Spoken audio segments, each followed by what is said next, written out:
मैं तो 8.5 दूंगा इसके ऊपर। वाह, 8.5 नंबर, मतलब 8.5 out of 10। First class with distinction. Sharad Kohli sir, yes, digital money आ रही है, एनएफटी पे या डिजिटल जो भी एसेट्स होंगे उस पर 30% का टैक्स लगेगा विदाउट एनी डिडक्शन। बताइए कैसा लगा आपको ये? जी,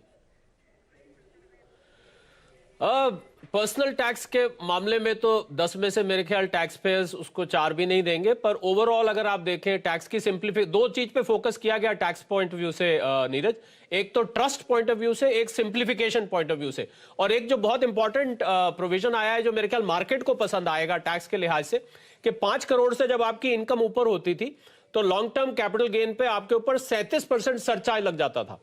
अब ये जो स्टॉक मार्केट में इन्वेस्ट कर रहे हैं लॉन्ग टर्म इन्वेस्टर्स हैं, उन पे ये कैप कर दिया गया है 15%। और दूसरा क्रिप्टो करेंसी पे, क्योंकि उन्होंने क्रिप्टो नाम नहीं लिया वित्त मंत्री महोदया ने, उन्होंने उसको वर्चुअल डिजिटल एसेट की संज्ञा दी है, उन्होंने that is the term she has used, तो उस हिसाब से मुझे लग रहा है 30% मैक्सिमम टैक्स कर दिया गया। दूसरे एक नई चीज उसमें आई है कि ये अगर वैसे नॉर्मली जब आप गिफ्ट करते हैं किसी को तो उस पर टैक्स नहीं होता है, पर क्रिप्टो करेंसी अगर आप गिफ्ट करेंगे तो उस पर जो जिसके हाथ में गिफ्ट आ रहा है उसको टैक्स लग जाएगा। और तीसरी बात जो इसमें टैक्स के पॉइंट ऑफ व्यू से लेके जाने वाली है वो है कि टैक्स पेयर्स पे ट्रस्ट प्लेस करके 2 साल तक अब अपनी रिटर्न को अपडेट कर सकते हैं। इसका मतलब यह हुआ कि अगर किसी ने जानबूझ के या कहीं इंफॉर्मेशन आ गई है और उसको पता लग गया है कि मैंने कुछ मिस किया है तो वो 2 साल तक उसको कर सकता है। और चौथी बात, अगर सर्च और सर्वे में कुछ ऐसा मिलता है तो आपको अपने रिटर्न फाइल करने का मौका दिया जाएगा। तो मैं समझता हूं कि ट्रस्ट थोड़ा सा टैक्स पेयर्स पे बढ़ाया गया है, यही गिफ्ट मिला है टैक्स पेयर्स के, उन पे विश्वास बढ़ा है।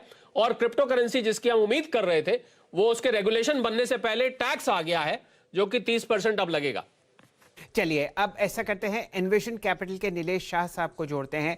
नीलेश जी, आप जैसे स्टॉक पिकर्स और ब्रॉडर मार्केट्स के लिए, रिसर्च एनालिस्ट के लिए, हेड्स ऑफ रिसर्च के लिए कौन सी 2 या 3 अहम ऐसी बातें आपको दिखी जहां पर अब रडार पर नए नए सेक्टर्स और नए नए स्टॉक्स जुड़ते हुए दिखेंगे खरीदारी के लिए?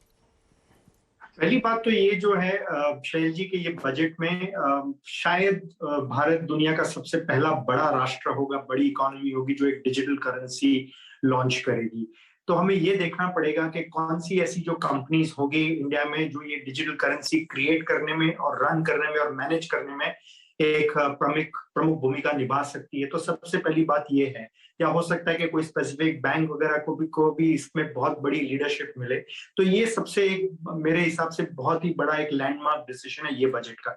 इसके अलावा जो पॉजिटिव्स है ये बजट को लेके, पहली बात तो जो नल से जल जो कार्यक्रम है उसमें तकरीबन 3.8 करोड़ घरों में ये नल से जल की सुविधा दी जाएगी।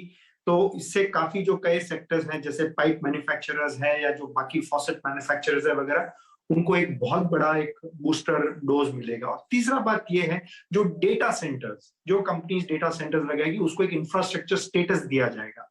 तो जो काफी कंपनीज हैं जो डेटा सेंटर्स या तो खुद डेटा सेंटर्स लगाएंगे या जो कैपिटल इक्विपमेंट या जो ट्रांसफॉर्मर्स वगैरह लगाएंगे, उन सारी कंपनीज को भी बहुत बड़ा एक पॉजिटिव बेनिफिट मिलेगा उनके प्रोडक्ट्स के डिमांड के लिए। तो ओवरऑल ये जो कुछ सेक्टर्स हैं उनको ये बजट से सीधा और बहुत बड़ा एक बूस्ट मिलेगा।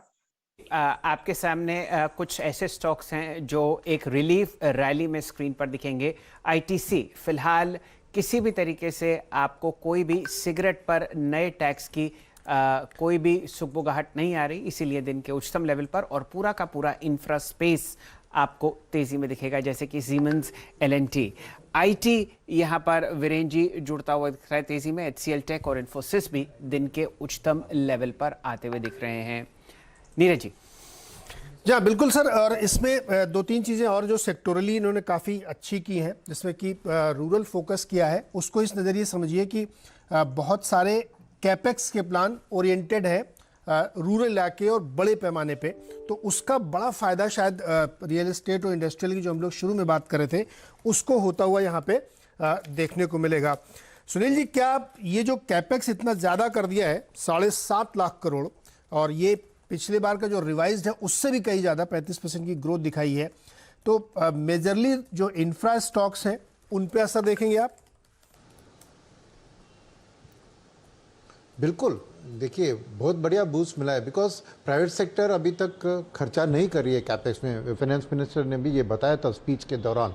और गवर्नमेंट अगर इतना बड़ा एक भार उठा रही है उसके ऊपर तो नेचुरली उसका मल्टीप्लायर इफेक्ट, क्योंकि गवर्नमेंट के खर्चा इंफ्रास्ट्रक्चर पे होते हैं। जैसे आपने कहा रूरल में कहाँ होता है, आपको कोल्ड स्टोरेज प्लांट्स होगा, इरिगेशन फैसिलिटीज होगा, फिर road improvement, last mile road improvement होगा। तो naturally cement, steel, building materials, ये सब कैपिटल गुड्स सेक्टर के लिए एक बहुत बड़ा डिमांड बूस्ट मिल सकता है, जो कि जब तक प्राइवेट सेक्टर अपना हाथ ना दे इसके लिए एक ऑर्डर बुक उनकी बढ़ सकती है। तो नेचुरली वैल्यूएशंस बढ़ेगी कैपिटल गुड्स सेक्टर के स्टॉक्स के लिए इस बजट के दौरान।